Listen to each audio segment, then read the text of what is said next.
अगली खबर की शुरुआत एक सवाल से करते हैं। क्या रूस यूक्रेन युद्ध की आग अब यूरोप को जलाने वाली है? पश्चिमी मीडिया की रिपोर्ट्स और एक्सपर्ट्स के आकलन में इस बात की प्रबल आशंका है कि अगर जंग की ज्वाला नहीं थमी तो पुतिन यूरोप को नहीं छोड़ेंगे, क्योंकि युद्ध को भड़काने के पीछे यूरोप को जिम्मेदार माना जा रहा है। वहीं से हथियार और गोला बारूद की सप्लाई 4 साल से हो रही है। ऊपर से शांति वार्ता में भी उन्होंने रोड़े अटका दिए। सवाल है कि यूरोप ऐसा क्यों कर रहा है? क्या उसे पुतिन के हमले का खौफ नहीं? इन्हीं सवालों का जवाब देती हमारी अगली रिपोर्ट। UEM जयपुर एक आदर्श लक्ष्य है। भावी छात्रों के लिए अच्छी नौकरी, भविष्य के लिए तैयार कौशल के साथ अच्छी शिक्षा। तो अब सवाल ये है कि क्या 5वें साल में इस जंग का ग्लोबल विस्तार होने वाला है? क्या रूस यूक्रेन युद्ध की चपेट में यूरोप के देश भी झुलसेंगे?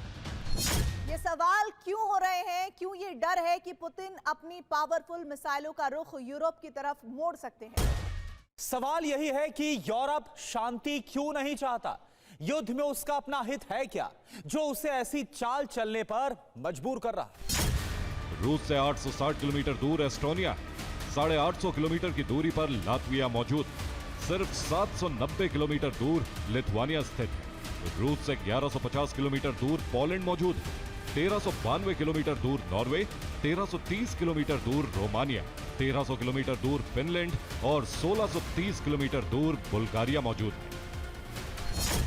मॉस्को इसलिए भी यूरोप से क्रोधित है क्योंकि जर्मनी, पोलैंड और यूके जैसे देश यूक्रेन में अपनी सेना भेजने पर विचार कर रहे हैं।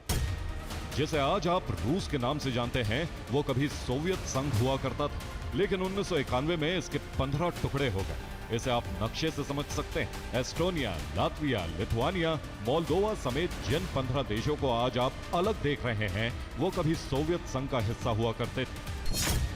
हालांकि पुतिन सेफ डिस्टेंस बनाकर चल रहे हैं। वो ये कह रहे हैं कि हम यूरोप से युद्ध नहीं चाहते।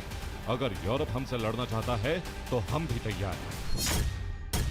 पिछले साल दिसंबर में नाटो के महासचिव मार्क रूटे ने चेतावनी दी कि यूरोपीय देश रूस के निशाने पर हैं। उन्हें विश्व युद्ध स्तर की जंग के लिए तैयार रहना चाहिए। ब्रिटेन की ओर से कहा गया कि युद्ध की छाया यूरोप के दरवाजे पर दस्तक दे रही है, हमें इसके लिए तैयार रहना होगा। फ्रांस और जर्मनी सहित 10 यूरोपीय देशों ने हाल ही में 18 साल के युवाओं के लिए अनिवार्य सैन्य सेवा फिर से शुरू करने का ऐलान किया है।